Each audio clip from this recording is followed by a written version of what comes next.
નમસ્તે વિદ્યાર્થી મિત્રો અને વાલી મિત્રો, હું doctor Jaysinh Parmar, career expert. ફરીથી આપનું સ્વાગત છે પોડકાસ્ટમાં. આ પોડકાસ્ટ આપણે સારથી પ્રોજેક્ટ ડીઓ કચેરી અમદાવાદ અને એએમએ દ્વારા ચલાવી રહ્યા છીએ. આજે આ પોડકાસ્ટની અંદર આપની સમક્ષ અમે એવા એક મહેમાનને લાવી રહ્યા છે કે જે ડેન્ટિસ્ટ છે, ડૉક્ટર અર્થ પાટડિયા. ડૉક્ટર અર્થ પાટડિયા પોતે કલોલની અંદર છેલ્લા 10 વર્ષથી બહોળા અનુભવ સાથે પ્રેક્ટિસ કરી રહ્યા છે અને લોકોના દાંતને ચમકાવી રહ્યા છે એવું કહીએ તો પણ ચાલે. અને આજે આપણે એમની પાસેથી જાણીશું કે આ ડેન્ટિસ્ટ તરીકેની કરિયર એમણે કેમ ચૂઝ કરી અને દાંતને લઈને કેટલા બધા અત્યારે આપણે ડિઝીઝ કન્ડિશન બાળકોમાં જોવા મળતી હોય છે. બાળકોના બેબી ટૂથથી માંડીને આગળ કેટલા બધા મોટા ઓરલ હેલ્થને લઈને આખી શરીરની અંદર થતા ઘણા બધા રોગ એનું પણ નિદાન એક ખાલી તમારા દાંતના નિદાન લઈને કરી શકતા હોઈએ છે. તો આવો જાણીએ આપણે ડૉક્ટર અર્થ પાટડિયા સર પાસેથી કે આપણે દાંતની કાળજી કઈ રીતના લેવી અને હા, ખાસ કરીને આ કરિયરમાં આગળ કેમ વધવું. તો મારો પહેલો પ્રશ્ન એ રહેશે. ડૉક્ટર અર્થ પાટડિયા સરનું પહેલાં તો સ્વાગત છે અમારા પ્રોગ્રામની અંદર. હું તમને પહેલો પ્રશ્ન એ કરવા માગીશ કે તમે આ ડેન્ટિસ્ટ તરીકેની જે કરિયર ચૂઝ કરી એ પાછળનું કારણ શું હતું? આપણે આની શરૂઆત એક રીડલ એટલે કે ઉખાણાથી કરી. જી બિલકુલ. કે ભગવાને એવી કઈ વસ્તુઓ આપણને 2 વખત આપી છે કે જે 2 વખત આપણને ફ્રીમાં મળે છે અને ત્રીજી વખતે આપણે તેના માટે પૈસા ચૂકવવા પડે છે. જી. તો તે વસ્તુ જે છે તે આપણા દાંત. એક વખત બેબી ટીથ આવે, સેકન્ડ ટાઈમ આવે પર્મનન્ટ ટીથ. અને જો પર્મનન્ટ ટીથ પણ આપણે ગુમાવી બેસીએ તો આપણા પાસે ટીથ લગાવવાનો જ ઓપ્શન, જે આર્ટિફિશિયલ ટીથ જેને કહીએ છીએ, એ જ ઓપ્શન આપણી પાસે રહે. સો એનું ઇમ્પોર્ટન્સ બહુ જ છે કે કોઈ એવો ઓર્ગન નથી બોડીની અંદર કે જે આપણા બોડીમાં 2 વખત ડેવલપ થતો હોય. તો એક મિસ્ટ્રી છે કે જે ખૂબ જ એક મિરેક્યુલસ છે કે જેને આપણે સમજવી અને જેને આપણે ડીપમાં જ્યારે જાણીએ તો એ બહુ મહત્ત્વની વસ્તુ ઠેરાવે છે. કે બીજો એકે ઓર્ગન નહીં પણ ખાલી ટીથ જ. કેમ? કારણ કે ટીથનું ઇમ્પોર્ટન્સ ઓવરઓલ હેલ્થ માટે પણ ખૂબ અગત્યનું છે. જેવું કે આપણું જે ટીથ હેલ્ધી રહેશે તો આપણું જે ચુઈંગ પ્રોસેસ ફંક્શન જે છે, આપણી સ્પીચ ક્લેરિટી જે છે એ પણ ખૂબ સારી રહેશે. પ્લસ જે આપણું માઉથ જે છે, જે આપણી ઓરલ કેવિટી જે છે, એ ઓરલ કેવિટી આપણા બોડીનું આખું ઓપનિંગ છે. સો ઓપનિંગ આપણું જે છે એ હેલ્ધી હશે તો આપણું ઓવરઓલ બોડી પણ હેલ્ધી હશે. જો ઓપનિંગ સારું નહીં હોય તો આપણું બોડીમાં પણ એ ઓપનિંગમાં જે રીતે બેક્ટેરિયાઝ વસેલા હશે તેના લીધે પણ બોડીમાં એની સાઈડ ઇફેક્ટ આપણને જોવા મળતી હશે. હવે કરિયરને લઈને જ્યારે હું વાત કરું તો મેં જ્યારે 12થમાં બાયોલોજી લીધું, 11-12થમાં અમારા ટાઈમે, ત્યારે બાયોલોજીમાં હતા અમે. અને ત્યારે જ્યારે આપણે બાયોલોજી સ્ટડી કરીએ ને ઓવરઓલ બોડીને જ્યારે આપણે જાણીએ તો ત્યારનો એક થોટ હતો કે ના, મેડિકલ ફિલ્ડમાં જ આગળ કંઈક કરવું છે સારું. અને પ્લસ મારી જે એક હોબી હતી એઝ અ આર્ટિસ્ટ તરીકે પણ સાઈડમાં મારી એક હોબી હતી.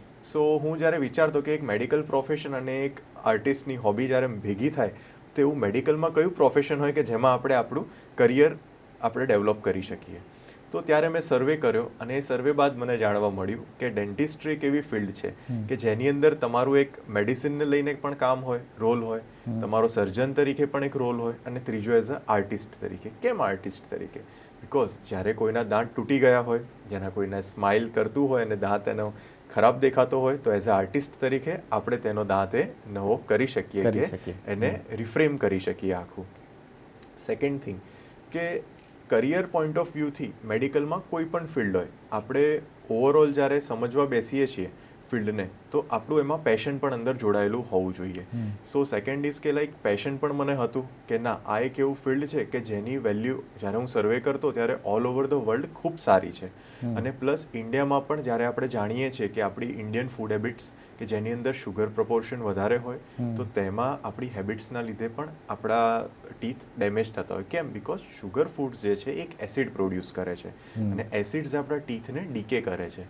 તો જ્યારે ટીથ ડીકે થાય તો તેની ટ્રીટમેન્ટ આપણે અવશ્ય કરાવવી જ પડે. ઇનિશિયલી જ્યારે લોકોને જાણ ના હોય ત્યારે લોકો ચલાવે છે, પણ જ્યારે પેઇન થવા લાગે ત્યારે એઝ અ ઇમરજન્સીના પોઈન્ટ ઓફ વ્યૂથી પેશન્ટ જે છે એ ડૉક્ટરને કન્સલ્ટ કરવા જાય છે.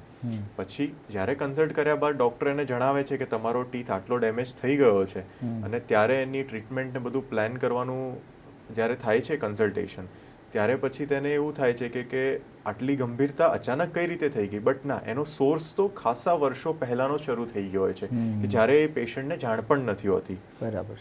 પછી જ્યારે કન્સલ્ટેશનથી એને ખબર પડે છે કે આટલા વર્ષો પહેલાંથી આ વસ્તુ હતી પણ મને તો આની જાણ જ નથી, ત્યારે તેને એવું થાય છે કે મતલબ આ અવેરનેસ નથી આપણા કોમ્યુનિટીમાં કે આપણા પોપ્યુલેશનમાં, બટ એની અવેરનેસ હોવી ખૂબ જરૂરી છે. બિલકુલ. હવે એ અવેરનેસ ક્યાંથી આવે?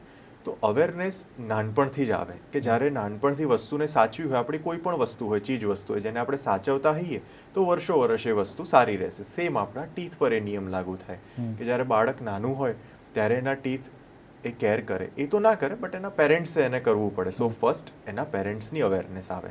સો પેરેન્ટ્સે કઈ રીતે અવેર રહેવાય કે જ્યારે બાળકનો જન્મ થાય છે, જ્યારે બાળક ફીડિંગ કરતું હોય તેના બાદ પણ અમારા ડેન્ટિસ્ટ્રીમાં એવું કહેવામાં આવે છે કે એના ગમ્સ પણ પ્રોપર ચોખ્ખા કોટન ક્લોથથી ક્લીન કરતા રહેવા પડે, તેથી જે ટીથ ડેવલપ થાય એ પ્રોપર હેલ્ધી ટીથ હોય. પ્લસ કે જ્યારે એના ટીથ ઇરપ્ટ થઈ જાય તો ઇરપ્ટ થયેલા ટીથમાં પણ બ્રશિંગ આપણે ના કરીએ, બટ આપણે પ્રોપર એને કોટન ચોખ્ખા ક્લોથથી વોટરમાં, લ્યુકવોર્મ વોટરમાં ડીપ કરીને એના ટીથને ક્લીન કરતા રહેવા પડે. બિકોઝ ત્યારે પણ શુગરના લીધે જે એસિડ એટેક્સ ટીથ પર થતા હોય બેક્ટેરિયાના, એ પણ અટકાય. સમય જેમ જેમ આગળ વધે અને બાળકને જે આ બધી હેબિટ્સ માતા પિતા જે પાડશે નાનપણથી, એ જ એની સાથે લાઈફ લોંગ રહેશે. જેવી કે જ્યારે બાળક પોતે 2.5-3 વર્ષે બ્રશ કરતો થાય ત્યારે તેને સવાર સાંજ, એટલે સવાર અને રાત, ત્યારે આપણે એને બ્રશિંગ હેબિટ કન્ટિન્યુ કરાવતા રહેવું પડે કે જેથી એની હેબિટ લાઈફ લોંગ રહે અને એના ટીથ પ્રોપર ક્લીન રહે. બિકોઝ એકમાત્ર જ નેચરે કે ભગવાને એવી વસ્તુ આપણા શરીરમાં આપી છે કે જે આપણે ઓપન કરીને જોઈ શકીએ છીએ. બીજું કોઈ ઓર્ગન એવું નથી કે જેને આપણે ઓપન કરીને જોઈ શકીએ છીએ. સો teeth is also part of our body organ and there are 32 number of teeth. So એ પણ એક રેશિયો વધારે છે બીજા કોઈ પણ ઓર્ગન કરતાં.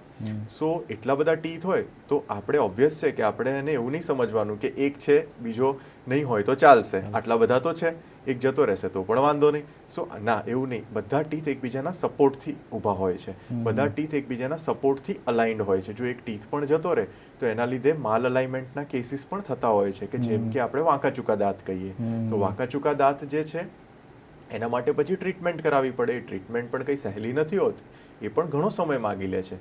સો એના પ્રોબ્લેમ ફેસ ના કરવો હોય તેના માટે બાળક જ્યારે નાનું હોય ત્યારથી જ એના ટીથની કેર, એની બધી ઓરલ કેર એ બધી જ શરૂ કરી દેવી પડે. અને જ્યારે માતા પિતા એની આ બધી કેર શરૂ કરશે ત્યારે જ બાળકને એની મહત્વતા સમજાશે કે ના, આ મધર ફાધર આટલું કેરફુલી મને કેમ કહી રહ્યા છે, આટલું વારંવાર મને કેમ ટોકી રહ્યા છે કે સમજાવી રહ્યા છે, તો પણ એને ઇમ્પોર્ટન્સ સમજાવવું ટીથનું એ પણ માતા પિતાની ફરજમાં આવે છે.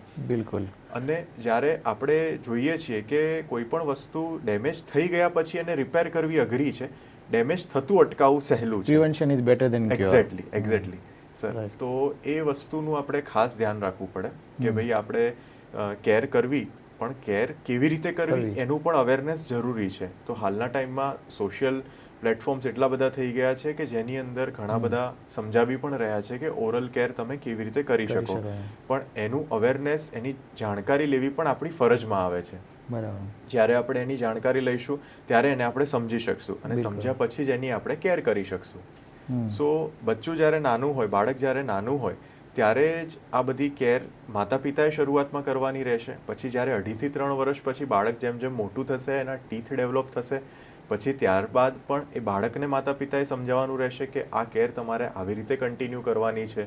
અને એ કર્યા બાદ પણ એની સાથે સાથે જો કોઈ એવો પોઈન્ટ માતા પિતાથી મિસ થઈ જતો હોય, બાળક નાનું હોય ને એનામાં કંઈ માની લો ટીથ ઉપર ડીકે હોય, ડીકે એટલે સામાન્ય દાંતનો સડો, તો એ ડીકે હોય તો એ પણ ડેન્ટિસ્ટને બતાવીને પછી જે તે એની ટ્રીટમેન્ટ હોય એ પણ કરાવવી પડતી હોય છે. બિલકુલ.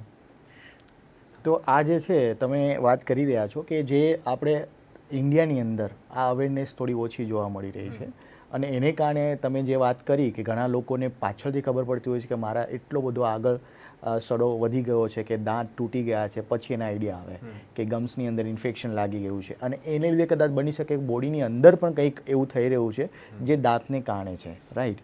પણ તમે એ પણ મેન્શન કર્યું કે જે બીજા કન્ટ્રીઝ છે એની અંદર આની અવેરનેસ બહુ છે, જેમ કે ઓસ્ટ્રેલિયા છે, અમેરિકા છે, કેનેડા છે. આ બધા કન્ટ્રીની અંદર આ કોર્સનું મહત્ત્વ પણ વધારે છે, ડેન્ટલ ચેકઅપનું પણ વધારે મહત્ત્વ છે અને ઘણી જગ્યાએ તો આ ફ્રી એજ્યુકેશન પણ પ્રોવાઈડ થઈ રહ્યું છે. એના વિશે થોડી માહિતી આપો, કરિયર ઓરિએન્ટેડ.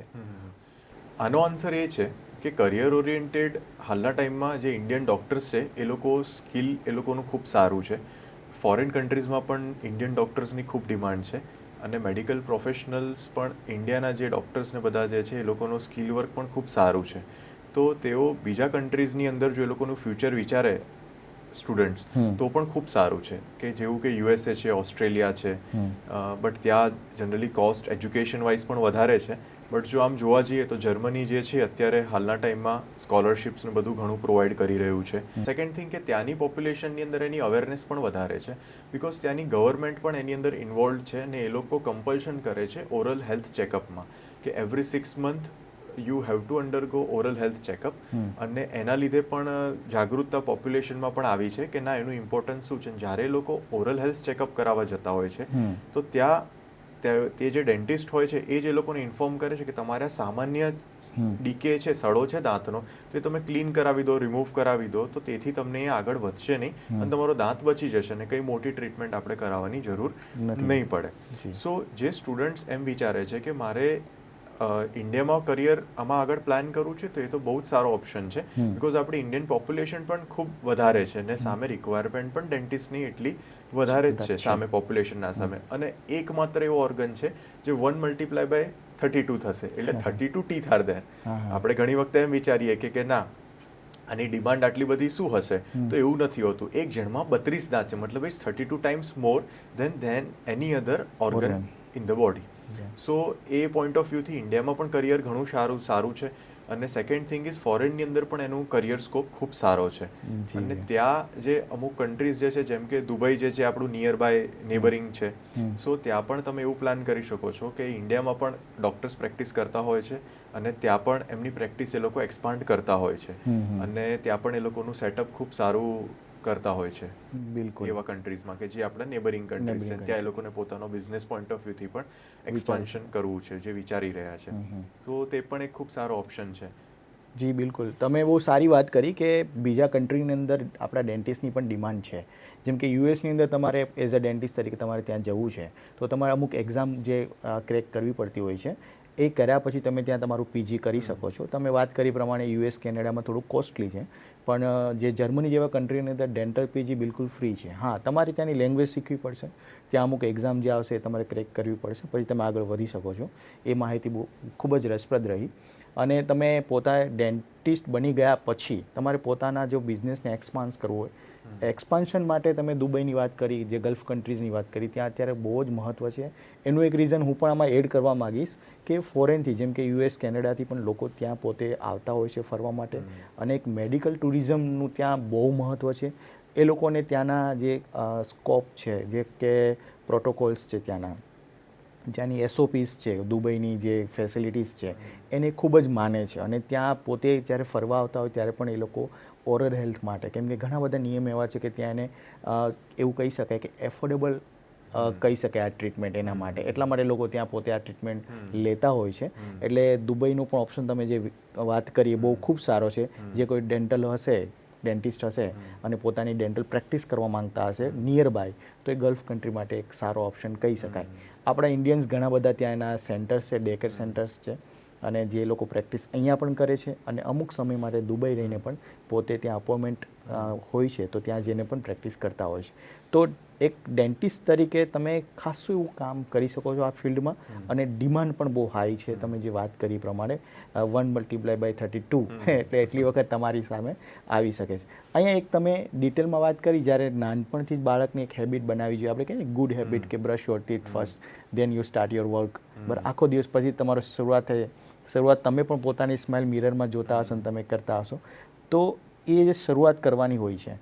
પણ પહેલી વખત બાળકની અપોઇન્ટમેન્ટ એક ડેન્ટિસ્ટ પાસેથી લેવાની હોય એ કયો તબક્કો હોય છે કે જ્યારે આવવું જોઈએ ફર્સ્ટ ટાઈમ બતાવવા માટે? ઓકે, ખૂબ તમારો સારો ક્વેશ્ચન છે ઓડિયન્સને અવેરનેસ આપવા માટેનો, કે જ્યારે બાળકના ઓલમોસ્ટ બધા ટીથ ડેવલપ થઈ જાય. એકચ્યુઅલી જે બેબી ટીથ હોય એ total 20 number of baby teeth હોય છે. ઓકે. એટલે જ્યારે બેબી ટીથ ડેવલપ થઈ જાય બાળકના at the age of around 2.5 થી 3 વર્ષની આસપાસ, ત્યારે એક વખત અવશ્ય ડેન્ટલ વિઝિટ પ્લાન કરવી જોઈએ.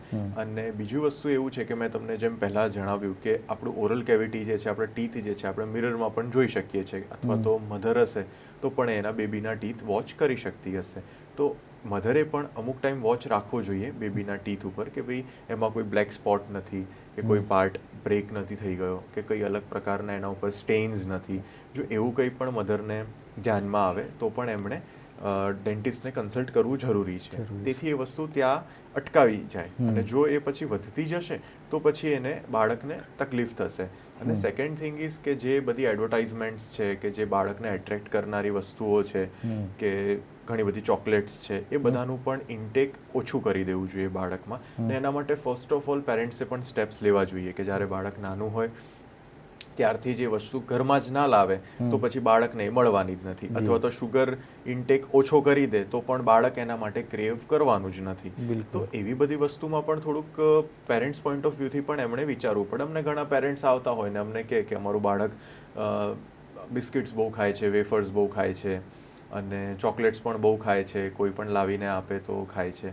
તો એના બદલે એને ટોક કરવાના બદલે એકચ્યુઅલી તમે જે વસ્તુ ઘરમાં લાવવાની અટકાવી દો તો બાળક ઓબ્વિયસ છે કે માગવાનું જ નથી. અને ઘણી વખતે ઘણા પેરેન્ટ્સ એવા પેમ્પરિંગ હોય છે કે જે બાળકની ગમે તે નાની મોટી એવી ઈચ્છા હોય કે ભાઈ મારે આઈસ્ક્રીમ રોજ ખાવા છે, મારે ચોકલેટ્સ રોજ ખાવી છે, એ પણ ફૂલફિલ કરી દેતા હોય છે. તો એ પણ ખોટી વસ્તુ છે. સો બાળકના નાનપણથી જ એને એ ટેવ પાડવાની છે કે ના ભાઈ તમારા માટે આટલું બરોબર છે, આટલું રિસ્ટ્રિક્ટેડ છે, પછી આનાથી વધારે એમને પણ અવેર કરવા જરૂરી છે. પણ શું એવું જરૂરી છે કે બાળકને ચોકલેટ જે આપણે આપતા હોય છે ડેઈલી, અમુક લોકો ડેઈલી ખાતા હોય, પણ એવું જરૂરી છે કે આ જે દાંત જે છે એના પર સ્ટેન આવે ત્યારે જ બતાવવું, કે પછી એ 20 તમે વાત કરી ને 20 એકદમ ડેવલપ થઈએ પછી બતાવવા?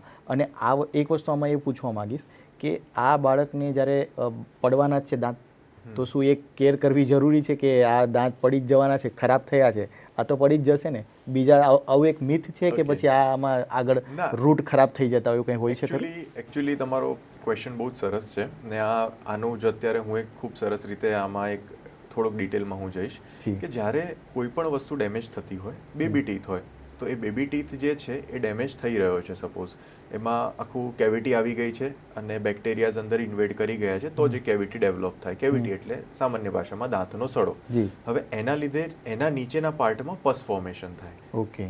પસ ફોર્મેશન થયું એટલે ત્યાં પણ બેક્ટેરિયા આખું કોલોનાઇઝેશન કર્યું એટલે બેક્ટેરિયા ત્યાં પણ આવ્યા, અને એના નીચે જે નવો ટીથ ડેવલપ થઈ રહ્યો છે, તો શું આપણે એવું વિચારીએ કે કોઈ પણ વસ્તુનું ડેવલપમેન્ટ એક ખરાબ જગ્યાએ થાય? બિલકુલ. તો સિમ્પલ કે એ ખરાબ એટમોસ્ફિયરની અંદર નવો ટીથ ડેવલપ થાય તો ઓબ્વિયસ છે કે એના ડેવલપમેન્ટ વખતે પણ એની કંઈક સાઇડ ઇફેક્ટ નવા ટીથ ઉપર આવી શકે. સો ઓબ્વિયસ છે કે એ દાંતની ટ્રીટમેન્ટ કરાવવી જરૂરી છે. કે જે દાંત સડી ગયો છે, જે દાંતમાં કંઈક ઇન્ફેક્શન થયું છે અને એની નીચે નવો ટીથ આવી જશે એવું માનીને આપણે ઘણા પેરેન્ટ્સ એવું પણ અમને કહેતા હોય છે કે સર એ ટ્રીટમેન્ટ ના કરાવીએ તો નહીં ચાલે, નવો ટીથ તો આવવાનો જ છે. બટ આ મેઇન એનું સાયન્ટિફિક રીઝન છે કે એ નવા ટીથના ડેવલપમેન્ટને પણ ડેમેજ કરશે.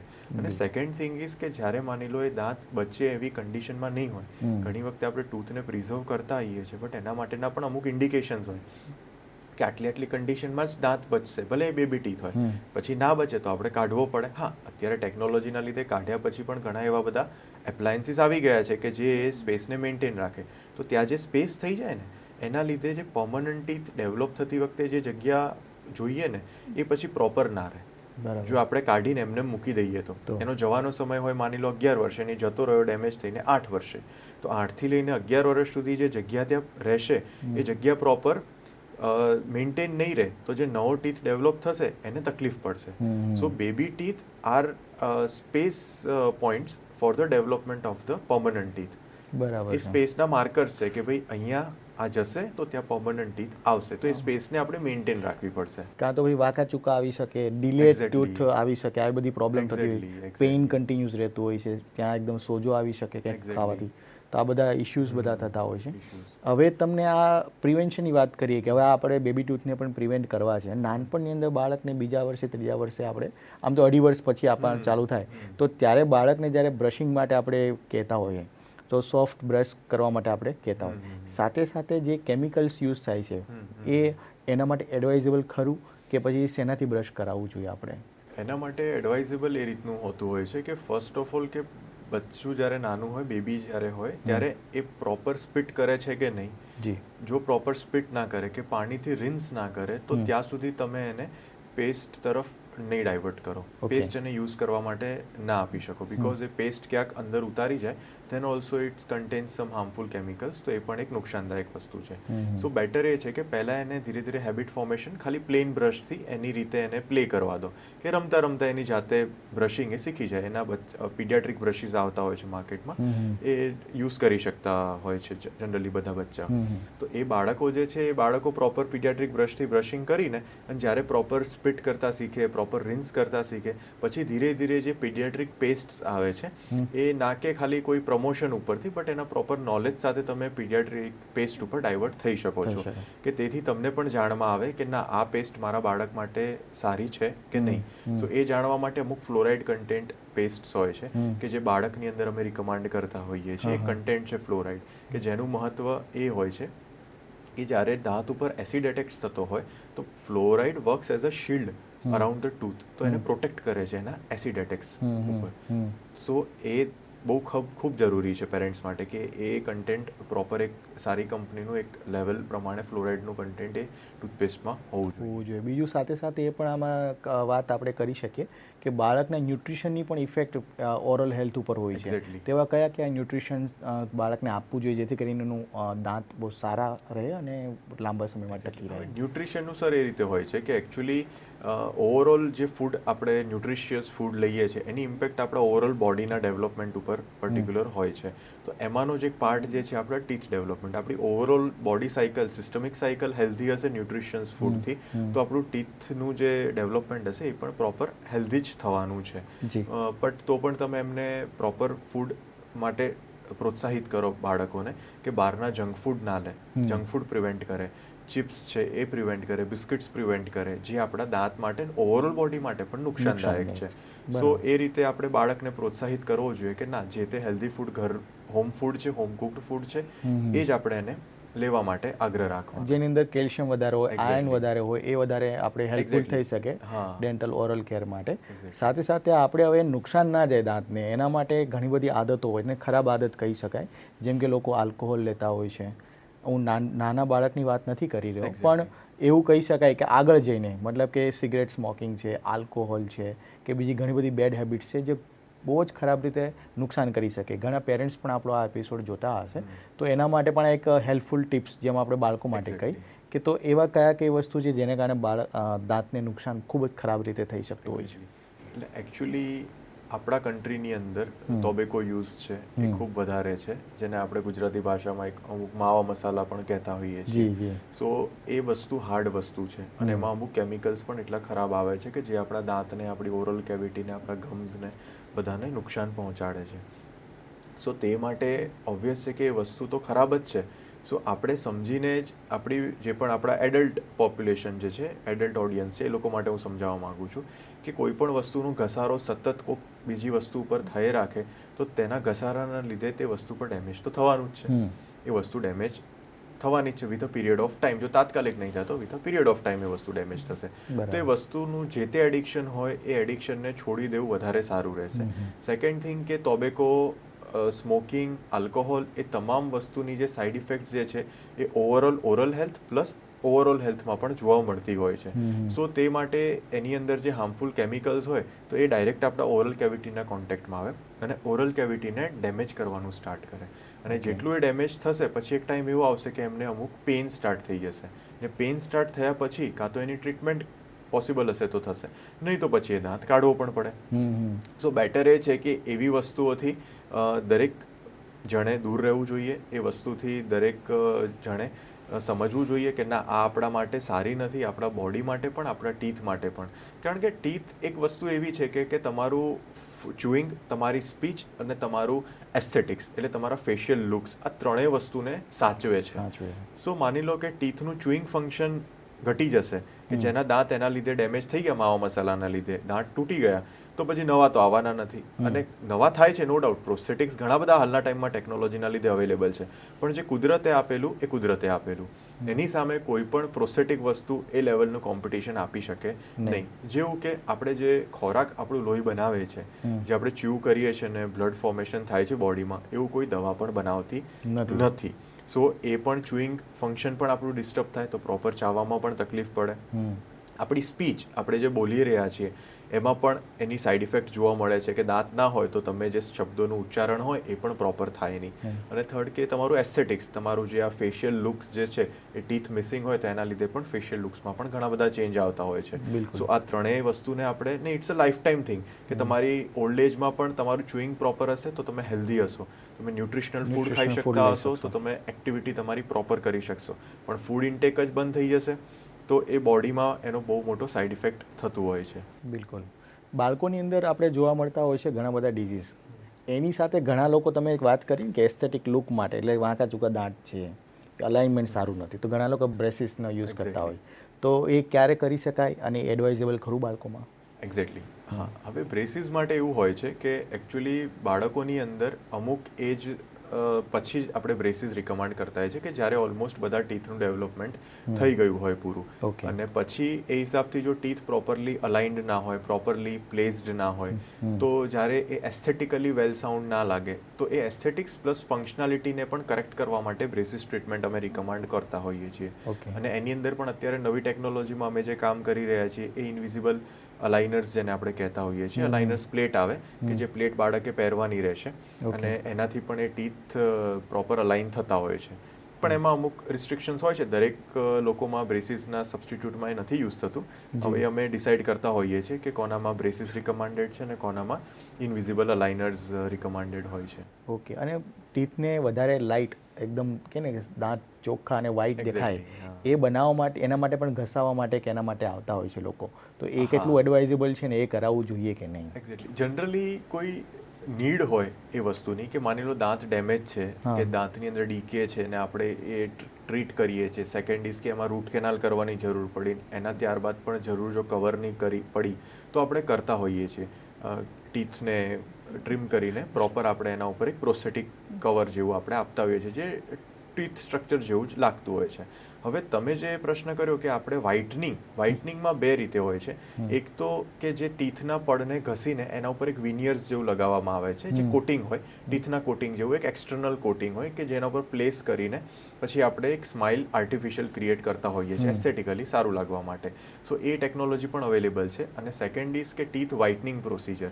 બટ આ બધી પ્રોસિજર એક એસ્થેટિક પ્રોસિજર છે કે જેની જરૂરિયાત હોય એસ્થેટિકલી તો જ કરાવવી જોઈએ. બાકી જો જરૂરિયાત ના હોય એસ્થેટિકલી તો પછી એ રિકમેન્ડેડ નથી. Because nature given is nature's given. એને સામે કોઈ કોમ્પિટ આર્ટિફિશિયલ વસ્તુ નથી કરી શકતી. Because every artificial thing requires maintenance. તમારે એ માનસિકતાથી કરાવવી જોઈએ કે ના, હું જો આ એસ્થેટિક કરાવું છું પ્રોસિજર મારા સ્માઇલ માટે કે મારા ટીથ ઉપર, તો એનું મેન્ટેનન્સ મારે ગમે ત્યારે આવી શકે છે. ઘણા પેશન્ટ એવું વિચારતા હોય છે કે અમે કરાવવા જઈએ છીએ, નવા દાંત કરાવવા જઈએ છીએ તો નવા દાંત કરાયા બાદ અમારે લાઈફ લોંગ ચાલશે. ના, 2 સેટ દાંતના આવ્યા પછી પણ ત્રીજો સેટ તમે નખાવો છો તો પણ કન્ડિશન એવું નહીં સમજી શકીએ કે આપણે લાઈફ ટાઈમ ચાલે. કારણ કે 2 સેટ પણ ના ટક્યા તો થર્ડ સેટ તો ઓબ્વિયસ છે કે ઇટ્સ આર્ટિફિશિયલ સેટ કે મેનમેડ સેટ. તો એ ગોડ ગિવન જે છે, નેચર્સ ગિફ્ટેડ જે છે, એ આપણે એને કોમ્પિટ તો ના જ કરી શકીએ. હા, એની સ્ટેબિલિટી, એનું જે લુક જે છે એ આપણે મેચ જરૂર કરી શકીએ નેચર્સ ગિવન ટીથ સામે. બટ આર્ટિફિશિયલ ટીથ ઓલવેઝ એવા જ કેસીસમાં હું રિકમેન્ડ કરતો હોઉં છું કે જેમાં એની જરૂરિયાત હોય છે. બાકી એવું નહીં કે આપણે વ્હાઇટનિંગ કરાવવું છે તો એને શાઇનિંગને કરાવવું છે તો હું પહેલાં પેશન્ટને કન્સલ્ટ કરતો હોઉં છું, પ્રોપર કાઉન્સેલિંગ કરતો હોઉં છું કે એની જરૂરિયાત તમારા માટે શું છે, તમારી રિક્વાયરમેન્ટ શું છે. ઘણા પેશન્ટ એવી પણ એક્સપેક્ટેશન લઈને આવે કે સર એક વખત કર્યું ને તો લાઈફ ટાઈમ મારે ચાલશે, વાંધો નહીં આવે. તો લાઈફ ટાઈમ પેલા ઓરિજિનલ ટીથ પણ નથી ચાલતા તો આ તો આર્ટિફિશિયલ ટીથ છે. તો ઓબ્વિયસ છે કે કેર તો એમને કરવી જ પડશે. ભલે એ વ્હાઇટનિંગ પ્રોસિજર્સ જે છે અવેલેબલ એ બધી કરાવતા, એની સામે એની સાઈડ ઇફેક્ટ પણ જાણીને કરાવવું જોઈએ કે વ્હાઇટનિંગ ઇફેક્ટ્સ જે છે એના પણ અમુક સાઈડ ઇફેક્ટ્સ છે, આર્ટિફિશિયલ ટીથ જે છે એના પણ અમુક સાઈડ ઇફેક્ટ્સ છે. સો એ બધું ધ્યાનમાં રાખીને કરાવવું તમે કરાવી શકો. હવે આમાં ઘણા લોકો આપણને એવા બહાના બતાવતા હોય છે, જેમ કે ઘણા લોકો, જેમ શુગરની આપણે પહેલાં પણ વાત કરી ચૂક્યા છે, ઘણા લોકો ચ્યુઇંગમ ખાતા હોય છે, ગમ ખાસ કરીને બાળકો પણ ખાતા હોય છે, મોટા લોકો પણ ખાતા હોય છે, ઘણા લોકો બીજી કોઈ વસ્તુ પણ એડિક્ટ કરતા હોય છે. એ બહાનું આપીને કે હું સોપારી પણ લઉં છું કેમ કે મારા મોંમાંથી દુર્ગંધ ના આવે કે પેલું, તો એના એ કેટલે અંશે સાચું છે અથવા તો બીજો એવો કયો ઓપ્શન છે જેથી તમે લેવાથી દાંત પણ સારા રહે, એટલે આપણે ઓરલ કેર પણ કરી શકીએ અને એની કેમ કે આ બધી જે વાત છે મોંની દુર્ગંધ આવી અથવા તો એમાંથી પણ બચી શકાય? ઓકે. હવે માઉથ ટીથની જેમ તમે ઓર્ડરની વાત કરી, મોઢાની જી, દુર્ગંધની જી. તમે વાત કરી, તો એનું એક પોઈન્ટ અમે પકડતા આવીએ છીએ પેશન્ટની અંદર કે એનું કંઈક રીઝન તો હશે જ. જી, બિલકુલ. રીઝન વગર એ ફોલ ઓર્ડર ક્રિએટ ના થાય ઓરલ કેવિટીમાં. સો મેઇન અમે એના સોર્સને પકડવાનો ટ્રાય કરીએ, ના કે એની કોઈ મેડિસિન હોય કે ના કે એવી કોઈ પ્રોડક્ટ હોય. હા, માઉથ ફ્રેશનર બધું આવે, but it's a temporary thing કે એના લીધે એની ઓર્ડર થોડીક ઇમ્પ્રૂવ થાય, but then also it will lead again towards a foul મેન. સો એના પોઈન્ટ સોર્સ જે છે એને પકડીને એને ક્લિયર આઉટ કરવાનો, અને એ ક્લિયર આઉટ કર્યા બાદ એને પેશન્ટને રિલીફ મળે એ બેડ ઓર્ડરથી. સેકન્ડ ઇઝ કે આપણે કઈ એવી વસ્તુ મોઢામાં રાખવાની ઘણાને આદત હોય છે. સો ઇટ્સ નોટ લાઈક કે ભાઈ એવી કોઈ વસ્તુ અવેલેબલ આપણે કરી શકીએ કોઈને કે જેથી એની આદત છૂટી શકે. આદત એક જ વસ્તુથી છૂટી શકશે, એની વિલ પાવરથી. કેટલું એનું સ્ટ્રોંગ વિલ હશે કે ભાઈ મારે, હું પેશન્ટને એમ જ કહી દઉં કે તમારે મસાલા છોડવા હોય ને તો જ તમે દાંત સાફ કરાવજો, બાકી તમે ના કરાવતા. કારણ કે પાછું તમે ખાવાનું શરૂ કરશો, પાછી એ વસ્તુ તમારા દાંત ઉપર લાગશે અને ડેમેજ કરશે, પાછા તમે કરાવ કરશો દાંત સાફ. અને એ પણ એવું નથી કે આપણે જ્યારે દાંત સાફ થતા હોય તો માઇલ્ડ એના પર ઘસારો તો પડતો જ હોય દાંત ઉપર. સો એ પણ આપણે પેશન્ટને ઇન્ફોર્મ કરીને પછી જે આગળ પ્રોસિજર અમે કરતા હોઈએ છીએ. સો એવી કોઈ પ્રોડક્ટ પર્ટિક્યુલરલી અમે રિકમેન્ડ નથી કરતા, પણ જે લોકો પોતાની રીતે કંઈક અમુક ટેસ્ટ આપણે કહીએ છીએ કે ભાઈ મને અમુક ટેસ્ટ કોકને ભાવતો હોય છે તો એ વસ્તુ એ ચ્યુઇંગમના રૂપે એને યુઝ કરતો હોય છે. બાકી એવી કોઈ મેડિસિન કે એવી કોઈ ચ્યુઇંગમ કે એવા કોઈ પર્ટિક્યુલર લોઝેન્જીસ અવેલેબલ નથી કે જેથી માવો મસાલાથી બનેલી આદતો હંમેશા માટે છૂટી જતી હોય છે. અમુક કંપની ક્લેમ કરતી હોય છે, બટ એ પણ it also requires a scientific evidences. બરાબર. સો તો ઓલમોસ્ટ આપણે ઘણી બધી ડિસ્કસ કરી આ ઓરલ કેરને લઈને, અને ઘણી બધી આપણે ડેન્ટિસ્ટ્રીને લઈને પણ વાત કરી. હજી આમાં થોડું તમે એડ કરી શકો કે બાળકોમાં સામાન્યપણે જોવા મળતા દાંતના રોગ કયા કયા હોઈ શકે અને એને ક્યારે આપણે એડ્રેસ કરી શકીએ, અને એમાં બેસ્ટ પાર્ટ શું હોઈ શકે પ્રિકોશનનો? ઓકે, બાળકોમાં જનરલી અમે જે રૂટીન પ્રેક્ટિસમાં જોતા હોઈએ છીએ, બ્લેક સ્પોટ્સ જોતા હોઈએ છીએ, પ્લસ અમે કેવિટી જોતા હોઈએ છીએ કે જે કેવિટી એટલે આપણે દાંતનો સડો એના લીધે પડી ગયેલો ખાડો, એને અમે કેવિટી કહેતા હોઈએ છીએ. સો એક કેવિટી હોય અને એક બ્લેક સ્પોટ્સ હોય, તો એ રૂટીન એક્ઝામિનેશન પણ અમે લોકો ડિટેલ્ડમાં કરીએ, બટ મોટું gross examination as a parent તરીકે પણ તે તેમના બાળકમાં જોઈ શકે કે આ રીતે મારા બાળકમાં બ્લેક સ્પોટ છે કે કેવિટી છે, તો એ ડેન્ટિસ્ટ પાસે જઈને એને પ્રોપર ત્યાં એનું જે તે સોલ્યુશન હોય એના માટે ઓપ્ટ કરે અને આગળ એની જે તે રિક્વાયર્ડ ટ્રીટમેન્ટ હોય એ કરાવી શકે. હવે એનું મેઇન રીઝન છે શુગરી ફૂડ્સ. આપણે જે પહેલાં વાત થઈએ કે શુગર ફૂડ જેટલું વધારે હશે બાળકમાં, એટલે કેવિટીના ડીકેના ચાન્સીસ પણ વધારે હશે. એને પ્રિવેન્ટ કરવા માટે રિસ્ટોરેશન છે, પછી અમુક એના જો મૂળિયા સુધી પહોંચી ગયો હોય તો એની સારવાર કર્યા બાદ એના ઉપર બાળકોમાં કવર પણ અમે આપતા હોઈએ છીએ કે જેથી એ દાંત ત્યાં સ્ટેબલ થઈને રહે. અને જો દાંત કાઢવો જ પડે તો તે સ્પેસને મેન્ટેન કરવા માટે અમે સ્પેસ મેન્ટેનર પણ આપતા હોઈએ છીએ કે તે સ્પેસ ત્યાં પ્રોપર મેન્ટેન રહે અને ત્યાં જે આવનારો પરમનન્ટ ટીથ છે એ પ્રોપર એ પોઝિશનમાં એ સ્પેસમાં અલાઇન થઈ જાય આવીને. બિલકુલ. હવે ઘણી ઇમરજન્સી ટ્રીટમેન્ટ ડેન્ટિસ્ટમાં આવતી હોય છે. આપણી પાસે ઇમરજન્સી કેસીસ આવતા હશે કે કોઈ બોલ વાગ્યો, દાંત તૂટી ગયો અથવા તો બ્લીડિંગ થયું, બરાબર, ગમ્સ બ્લીડિંગ થતું હોય છે. તો આ બધા કેસીસ સ્પોર્ટ્સ ઇન્જુરી થતી હોય છે. બાળક પડી ગયો અને કંઈક વાગી ગયું, એક્સિડેન્ટલ કે ને ટૂથ પડી ગયો છે, કંઈક ભાગવાથી આવી ગયું, કોઈ મારી દીધું ને દાંત તૂટી ગયું, એવા બધા કેસીસ આવતા હોય છે. તો આને આપણે ઇમરજન્સી તરીકે લેવું જોઈએ કે પછી આપણે એને થોડુંક વેઇટ કરવી જોઈએ? ઓકે, ઓબ્વિયસ છે કે કંઈ પણ ટ્રોમેટિક સિચ્યુએશન હોય તો એને આપણે ઇમરજન્સી તરીકે પહેલાં લેવી જોઈએ કે એ જે ટીથ બ્રેક થયો છે એ આખો બ્રેક થયો છે કે અંદર કંઈ એનો પાર્ટ રહી ગયો છે કે જેથી એને આગળ જતાં પણ બચ્ચાને, બાળકને પેઇન થાય, એવી કઈ સિચ્યુએશન ઊભી થઈ છે એ પણ આપણે એક વખત ધ્યાનથી જોવું પડે. એટલે હું તો એ રિકમેન્ડ કરીશ કે એવી કોઈ પણ ટ્રોમેટિક સિચ્યુએશન થાય તો તમે ડેન્ટિસ્ટને એક વખત કન્સલ્ટ કરો, જો એ માઉથને, ઓરલ કેવિટીને, ટીથ ડેમેજને લઈને હોય તો, અને એનું જે તે સોલ્યુશન હશે એ ડેન્ટિસ્ટ તમને આપી શકતા હશે ત્યાં. રાઈટ. ગ્રેટ. તો આ ઓવરઓલ આપણે વાત કરી ડેન્ટિસ્ટ ને લઈને ઘણા બધા પ્રોબ્લેમ લોકોને થતા હશે કે ડેન્ટિસ્ટને પાસે ક્યારે જવું જોઈએ, ડેન્ટલ પ્રોબ્લેમ કોને કહેવાય, અને ડેન્ટલની અંદર આપણે કરિયર બનાવવું છે તો પણ આપણે આગળ શું, આ એટલા બધા રોગ વિશે માહિતી મળવાથી આઈડિયા આવી ગયો હશે કે કેટલું બધું કામ છે અને કેટલા બધા બહોળા અનુભવની પણ જરૂર પડતી હોય છે. તો ઘણા લોકો પોતાના દાંત પ્રત્યે થોડા સિરિયસ થઈને, આ સ્માઇલ પ્રત્યે સિરિયસ થઈને લોકો આગળ, કેમ કે સ્માઇલ તમે વાત એક એડ કરી શકો જે તમારો એક મોટો છે કે ભાઈ સ્માઇલનું કારણ શું છે, સ્માઇલ આપણે આપવાની એક વાતચીત ચાલુ થઈ શકે. We are breaking the ice to start conversation. એ તમારી ઓરલ ને હેલ્થને લઈને પણ એક કહી શકો કે સ્માઇલ સારી હશે તો તમે વાત પણ આગળ સારી રીતે કરી શકશો. તો એ આખી વાત તમે સરસ રીતે આખી વાત કરી. આમાં તમે કંઈ હજી પણ કંઈ એડ કરવા માંગતા હોય ઓરલ હેલ્થ કે ડેન્ટિસ્ટના આ તમારા કાર્યકાળ રિલેટેડ તો તમે કરી શકો. ઓકે, કરિયર રિલેટેડ ડેન્ટિસ્ટ્રીની અંદર ફર્સ્ટ થિંગ ઇઝ કે તમારી આખી જે જર્ની જે છે 5 વર્ષની છે, 1 યર અંદર ઇન્ટર્નશિપ ઇન્ક્લુડ થઈને જી. અને એની અંદર ફર્સ્ટ ઇનિશિયલ જે યર્સ છે તમારા, એમાં તમને overall subject including your overall body also તમને એનું પૂરેપૂરું ડિટેલ્ડ નોલેજ આપવામાં આવે છે. અને થર્ડ અને ફોર્થ યરથી ધીરે ધીરે પેશન્ટ કન્સલ્ટિંગ ને પેશન્ટ ઓપરેટિવ ને બધું સ્ટાર્ટ કરાવવામાં આવે છે. સો એની અંદર આખી જે જર્ની જે છે એ જર્નીમાં ફર્સ્ટ ઓફ ઓલ તમારું માઇન્ડસેટ ઇમ્પોર્ટન્ટ છે કે હું આ ફિલ્ડને સિલેક્ટ કરી રહ્યો છું, એના પાછળનો મારો હેતુ શું છે, મારું પેશન છે, મારું આ ફિલ્ડને લઈને આગળ મારું વિઝન શું છે. સો એ બહુ મોટો એનો ઇમ્પોર્ટન્ટ રોલ ધરાવે છે.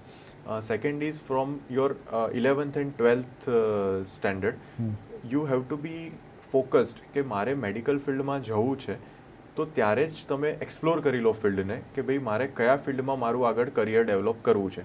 ઘણા લોકો મેં એવા પણ જોયા છે કે જે ફિલ્ડને સિલેક્ટ તો કરી લે છે but they are unsatisfied with their own field. So it's better કે તમે એ ડિસિઝન કરિયરનું જે છે થોડુંક પહેલાં લઈ લો. જેમ કે તમે કરિયર કાઉન્સેલિંગ ઘણા વર્ષોથી ખૂબ સારી રીતે કરી રહ્યા છો, એની હાલના ટાઈમમાં ખૂબ લોકોને જરૂર છે કે ભાઈ કરિયર કાઉન્સેલિંગ શું, એ કોઈને એટલું ડિટેલમાં એનું નોલેજ જ નથી. સો એ કાઉન્સેલિંગ કર્યા બાદ પણ ઘણા છોકરાઓની અંદર જે પેશન હોય છે એ આપણે જાણી શકતા હોઈએ છીએ કે ભાઈ તમને શેમાં તમને ઇન્ટરેસ્ટ છે, ને એ ઇન્ટરેસ્ટને લઈને જ્યારે તમે આગળ વધો ત્યારે તમારી આ જર્ની જે છે આખી 5 વર્ષની અને એના બાદ પણ તમારી જે પ્રેક્ટિસ તમે જે ડેવલપ કરો એ તમારી એકદમ પ્રોપર વેમાં ડેવલપ થાય. અને એ ડેવલપ કરવા માટે તમારે ફિલ્ડને થોડું સમજવું પડે અને ફિલ્ડને થોડું જાણવું પડે. અને ડેન્ટિસ્ટ્રી એક એવું ફિલ્ડ નથી કે જેની અંદર આપણે મેડિસિન લખીને પેશન્ટને મોકલી દઈએ, because each and every patient requires intervention. મતલબ કોઈ પેશન્ટ એક સામાન્ય દાંતનો દુખાવો લઈને આવ્યો છે, તો દાંતમાં કાં તો સડો હશે, કાં તો કંઈ ઇન્ફેક્શન થયું હશે, કાં તો એ દાંત એના લીધે પાડવાની જરૂર પડશે. સો મેડિસિનથી એ મટવાવાળી વસ્તુ જ નથી. તો તમારે you always have to intervene in that patient. Always it's like not completely medicine procedure.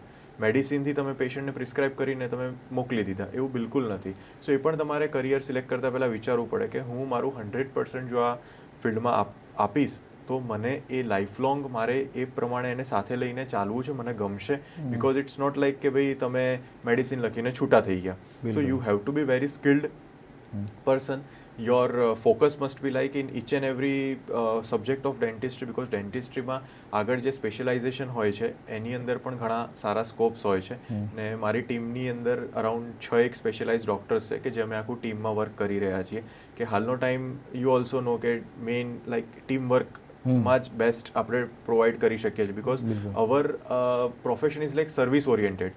It's not like any other thing કે ભાઈ we always have to give the service to the patient. કે જે તે problem એ લઈને આવ્યા છે, જે તે તકલીફ લઈને આવ્યા છે, એને આપણે ટ્રીટ કરીએ ને એની જે સર્વિસ આપણે પ્રોવાઈડ કરવાની છે આપણે બેસ્ટ કરી શકીએ. So you have to be like a person who loves to work in a team, કે જેની અંદર સ્પેશિયલાઇઝેશન ડેન્ટિસ્ટ્રીની અંદર જેટલા ફિલ્ડના હોય છે એ તમામ લોકોને તમારે સાથે લઈને આગળ વધવું પડે. So it's not a one man show, it's completely a team work thing કે જેની અંદર તમારે આગળ કરિયર બનાવવા માટે એ ફોકસ રાખવું પડે. અને હંમેશા હું પેશન્ટને પણ એક વાત કહેતો હોઉં છું કે ભાઈ થતું અટકાય, થયા પછી અટકાય નહીં. એટલે ડેન્ટિસ્ટ્રીની અંદર અવેરનેસના લીધે એ લોકોમાં જાગૃતતા નથી કે કંઈ ઇનિશિયલ વસ્તુ થઈ રહી છે, બની રહી છે, ઓરલ માઉથમાં સડો થઈ રહ્યો છે, તો પાછળથી જ્યારે વધી જશે, દુખાવો થશે, ત્યારે પેશન્ટ તમને વિઝિટ કરશે. મતલબ ત્યારે બહુ લેટ થઈ ગયું હશે. કાં તો ટ્રીટમેન્ટ કરો, કાં તો તમે એનો દાંત પાડી દો. અને જ્યારે ઇનિશિયલી તમે સિમેન્ટ ભરીને કામ ચલાવવા માંગતા હશો તો એ વસ્તુ ત્યારે નહીં થઈ શકે. એ ડેમેજ ઉપર ડિપેન્ડ છે. પણ મોટાભાગના કેસ ઇમરજન્સીમાં એવા જ આવતા હોય છે પેઇન લઈને. અને જ્યારે પેઇન થાય ત્યારે ઓબ્વિયસ છે પેશન્ટને ઇન્ફેક્શન થઈ જ ગયું હોય છે. સો એ પણ છે કે awareness is also must. You have to be like you have to spread awareness being a doctor, being a dental surgeon also in the society, કે જેથી તમે તમારા આજુબાજુના લોકોની વચ્ચે એ કામ કરી શકો. બિકોઝ ડેન્ટલ અવેરનેસને લઈને હાલના ટાઈમમાં આપણા કન્ટ્રીની અંદર એટલું બહુ ઓછું જોવા મળે છે. રાત્રે દાંતમાં પેઇન થયું, પેઇન કિલર લઈને સૂઈ જાય અને કાલે સારું થઈ ગયું તો બતાવવા પણ નથી જતા. પણ આ વસ્તુ ખરેખર એવી તમારા આખા પોડકાસ્ટ પરથી એટલો ખ્યાલ આવ્યો કે દાંતમાં તમારા મોંમાંથી દુર્ગંધ આવતી હોય કે દાંતનો એક પેઇન હોય, તમારે પહેલાં ડેન્ટિસ્ટને બતાવવું જરૂરી છે. એક્ઝેક્ટલી. ખૂબ જ સારું એક્સપ્લેનેશન આપ્યું તમે આખા પોડકાસ્ટની અંદર આખો જે વાત કરી કે પછી કરિયરની વાત હોય કે તમારા ડેન્ટલ અને ઓરલ કેરની વાત હોય, સરસ રીતે તમે આખા બધા ક્વેશ્ચન્સના આન્સર તમે અમને વાત કરી. બિલકુલ અમારા જે દર્શક મિત્રો છે, જે વાલીઓ છે, વિદ્યાર્થીઓ છે, એને આ વાતનો ખ્યાલ આવી જ ગયો હશે કે મારે એઝ અ ડેન્ટિસ્ટ તરીકે પોતાની કરિયર આગળ વધારવી છે અથવા તો બનાવવી છે તો મારે આગળ શું કરવું પડશે.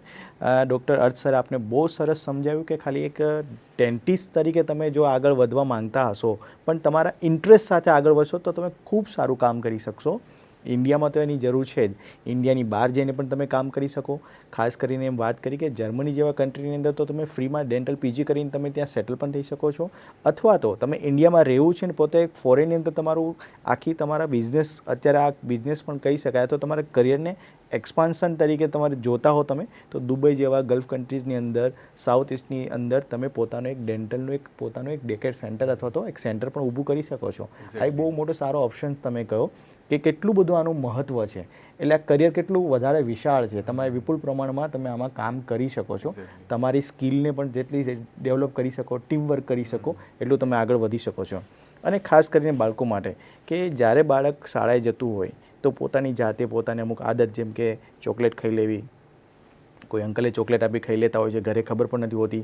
આજકાલ અલ્ટ્રા પ્રોસેસ ફૂડ જેમ કે વેફર્સ ને બધું ખાતા હોય છે. આ બધી વસ્તુને લઈને બાળકને નાનો મોટો દાંતનો સડો અથવા તો એ વસ્તુ હોય જ છે. પણ આપણે ડેન્ટિસ્ટને 6 મહિનામાં કે વર્ષમાં એકવાર કમસે કમ બતાવવું જ જોઈએ, જેથી કરીને જે બાળકના નવા દાંત આવવાના છે એના માટે પ્લેટફોર્મ સારું રહે અને ઓવરઓલ એની ડેન્ટલ હેલ્થ સારી રહે, જેથી કરીને લોંગ ટાઈમ માટે એના નવા જે બીજા જે દાંત આવવાના છે એ દાંત સારા આવી શકે. તો આ બધી જ બાબતોનું કાળજી રાખવી જોઈએ જે આપણે આ પોડકાસ્ટમાં શીખ્યા. અને આપણે આગળ પણ કંઈ પણ હશે તો ડૉક્ટર અર્થ પાટડિયા સરને આપણે યાદ કરીશું, જેની આપણે એના ક્લિનિકની અને એના જે આગળ કોન્ટેક્ટની આપણે એક લિંક આપણા પોડકાસ્ટની અંદર આપીશું, જેથી કરીને તમે પણ એનો કોન્ટેક્ટ કરી શકો છો કરિયર રિલેટેડ, અથવા તો તમારા કોઈ પણ દાંત વિશેની માહિતી લેવી હોય તો પણ તમે એને મુલાકાત લઈ શકો છો. હું ખૂબ ખૂબ આભાર તમારો અમારા સાથી પ્રોજેક્ટ અંતર્ગત આ પ્રોગ્રામમાં આવવા બદલ, અને દર્શકોનો પણ ખૂબ ખૂબ આભાર. હવે ફરીથી નવા એક પોડકાસ્ટમાં નવા મહેમાન સાથે ફરી મળીશું, ત્યાં સુધી રજા આપો. નમસ્કાર.